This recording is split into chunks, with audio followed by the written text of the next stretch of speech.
Hello my dear students. तो आज का जो टॉपिक रहेगा ना एकदम छोटा सा टॉपिक रहेगा, that is objectives of accounting. Objective मतलब से क्या उद्देश्य है, अकाउंटिंग क्यों करते हैं अपने, what is the purpose of doing accounting.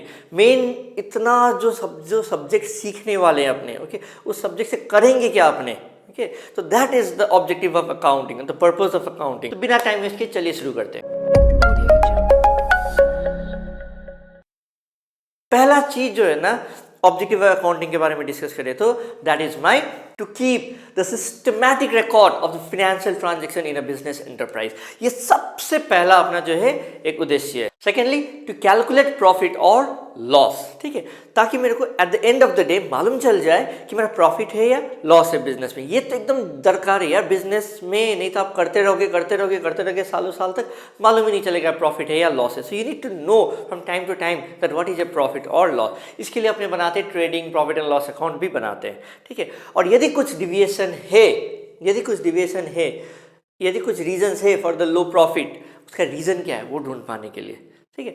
Next objective रहेगा अपना to ascertain the financial position of a business. Financial position मतलब कितने एसेट्स कितने लाइबिलिटीज है, कितने संपत्ति है और कितने किसी को चुकाने वाला लाइबिलिटीज जो माथा का टेंशन है वो है अपने पास। तो इसके लिए अपने फाइनेंशियल पोजीशन के लिए अपने बनाते हैं बैलेंस शीट बनाते हैं। तो by preparing a balance sheet we get to see the position of a business. Next जो ऑब्जेक्टिव है देखो, ईयर आफ्टर ईयर जब आपके पास एक प्रॉफिट लॉस या एक बैलेंस शीट का जो फिगर आपके पास मालूम रहेगा, then you will come to a conclusion that ओ सालों साल में पहले इतना प्रॉफिट था, अभी इतना प्रॉफिट है, अभी इतना प्रॉफिट है, पहले इतना सेल होता था, अभी इतना सेल होता है, इतना। तो ट्रेंड मालूम चलता है, ओके। उस ट्रेंड से आपको मालूम चलता है कि बिजनेस का परफॉर्मेंस कैसा चल रहा है। To determine the trend of the business, to determine the performance of the business from year to year, as in like आपका पढ़ाई के केसेस में होते रहता है।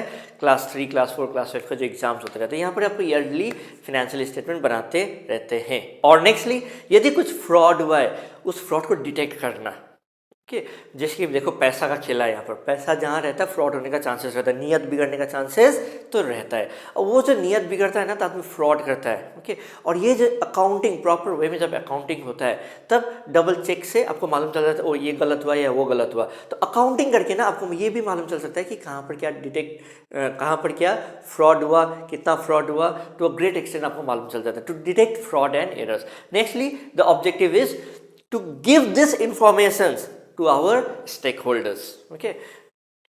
जैसे बैंकर्स हुए, एम्प्लॉयज़ हुआ, मैनेजमेंट हुआ, ये सबको एक इन्फॉर्मेशन प्रोवाइड करने के लिए। ये सारे हुए ऑब्जेक्टिव्स ऑफ अकाउंटिंग।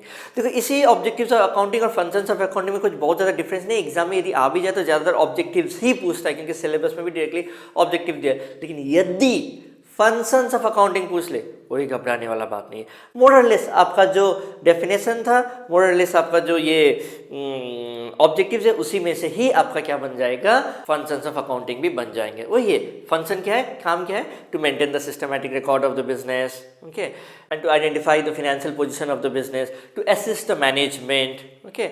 ये सारी चीज़ें क्या है आपके फंक्शंस ऑफ द अकाउंटिंग है। और नेक्स्टली आपके बिजनेस में बहुत सारे कंप्लायंसेस करने पड़ते हैं। आपको कंपनीज एक्ट के तहत में आपको बहुत सारे रिटर्न फाइलिंग करने पड़ते हैं, इनकम टैक्स में बहुत सारे रिटर्न फाइलिंग करने पड़ते हैं। ये सारे जो रिटर्न फाइलिंग्स और टैक्सेस है ये कंप्लायंसेस के लिए हेल्प करता है। तो this is also one of the functions of accounting and you are able to fix the responsibility. ये आपका काम, ये मेरा काम, ये उसका काम। So to fix the responsibility is also one of the functions of accounting. तो आज का एक छोटा सा वीडियो जिसमें आपने समझे objectives of accounting, functions of accounting, objective functions more like same जैसा ही लगता है, okay. And you understand the objectives. ये सारे पॉइंट्स यदि आपको याद हो जाते हैं तो आपको फंक्शंस ऑफ अकाउंटिंग भी बाय डिफॉल्ट मोरलेस वैसे ही है, थोड़ा सा 1-2 पॉइंट ऊपर नीचे। और एग्जाम में दोनों तो पूछता नहीं है, आप ऑब्जेक्टिव की जगह में फंक्शंस भी लिख देंगे तो कोई ज़्यादा फर्क नहीं पड़ेगा, okay. So C you soon.